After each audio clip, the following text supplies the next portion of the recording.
changing, I can't stand it.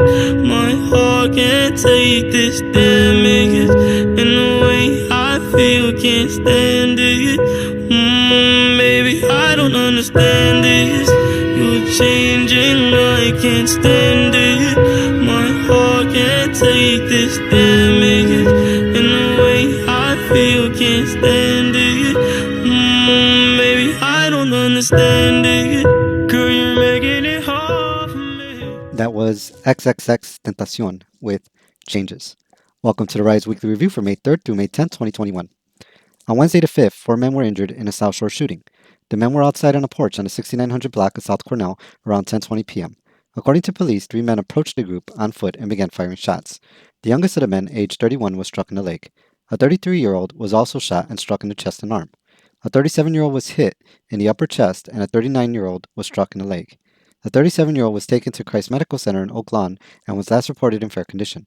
The other 3 were taken to the University of Chicago Medical Center.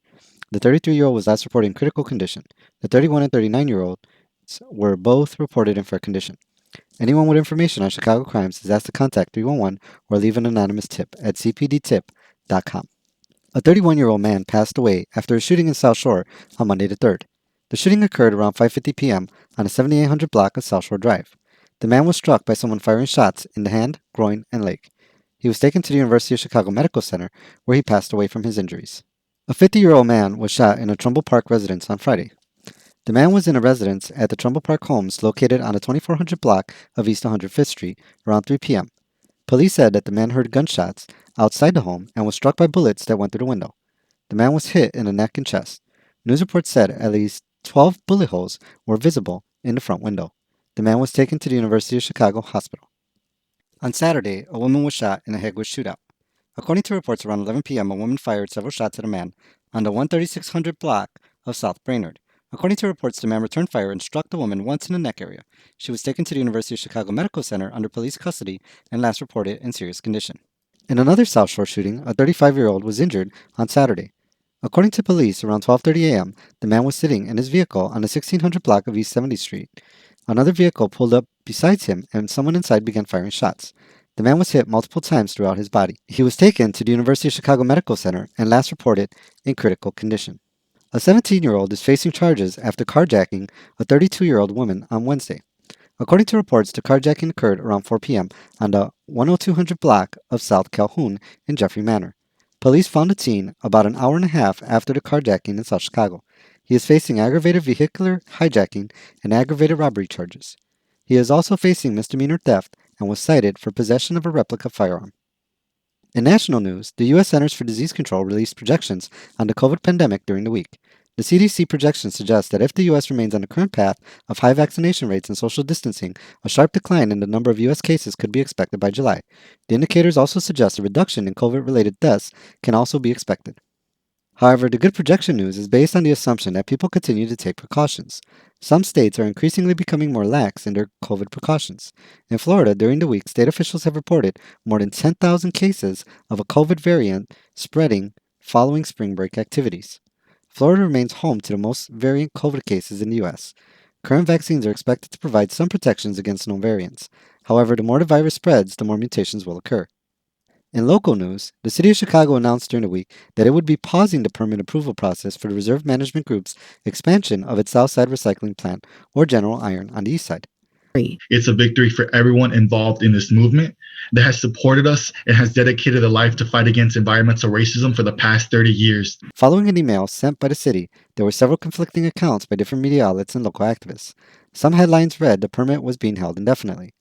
As the city's letter began circulating, the actual details were provided.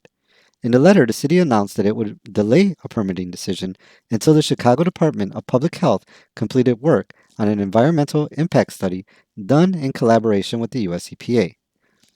Notified RMG on Friday, which is the actual proper name of the company, that we were going to be pausing any further review of the permit application pending the outcome of this analysis. It is unclear if the new effort will show a difference from the city's 2020 study on air quality, which showed that parts of the east side near the development had better air quality than city averages, while parts of South Deering were among the worst. Following the announcement by the city, various groups claimed victory as 10th Ward politics were on full display. Local socialist groups who run environmental organizations joined with the 25th Ward Alderman, Byron Cicho Lopez, to claim they forced the delay.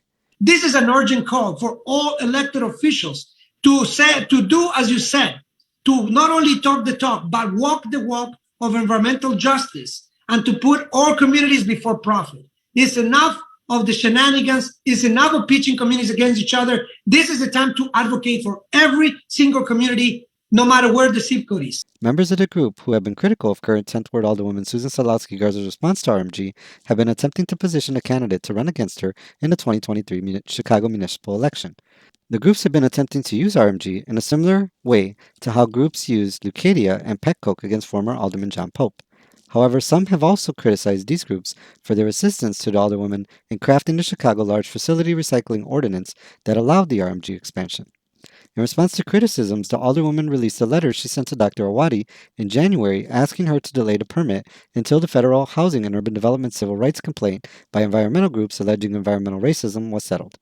It was recently learned that socialist group leaders with ties to real estate interests have been negotiating a deal with the city to settle the complaint, although they have not released details on what they are negotiating. In other news, during the week, two developers presented their plans for a new housing development in South Chicago that some claim are part of a green gentrification agenda. As part of the city's request for proposals for the Invest Southwest, two developers, including the Claretian Associates and the 548 Development, presented their vision in a community meeting. Mixed income community that returns some commercial vibrancy to Commercial Avenue and pairs that with affordable housing that is affordable to people from a range of incomes. Both groups presented a mixed-use facility that include more than 40 residencies and business space. The groups faced criticisms in the chats over the question of affordability. In the proposals, both groups presented affordability priced between 60 to 80% of Chicago municipal area income levels, or AMI. To put the price in perspective, for a single-person household, 80% AMI would amount to affordability for someone making $51,000 a year. The average median income reported between 2014 to 2018 for South Chicago was $32,845. Others have criticized the proposals for relying heavily on city financing for a problem some claim does not exist, as residents continue to leave the city because of rising costs linked to similar developments.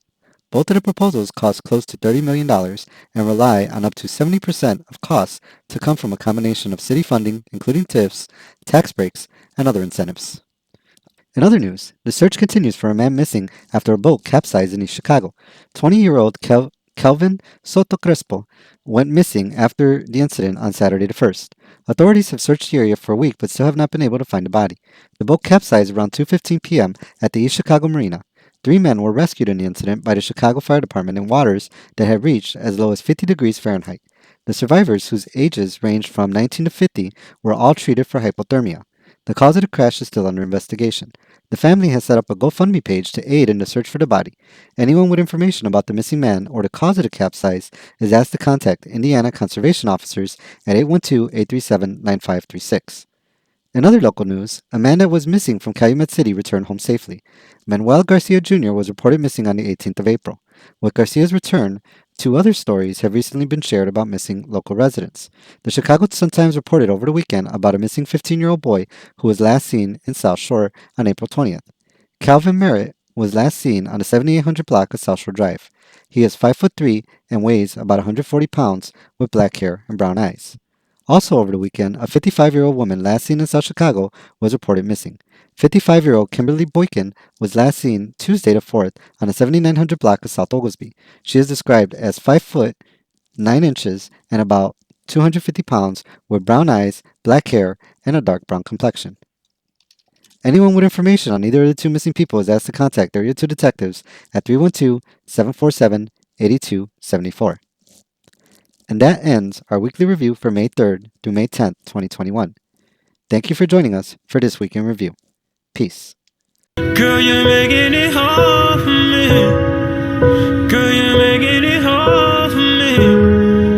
Girl, you're making it hard for me. Baby, I don't understand this. You're changing, I can't stand it. My heart can't take this damage. And the way I feel stand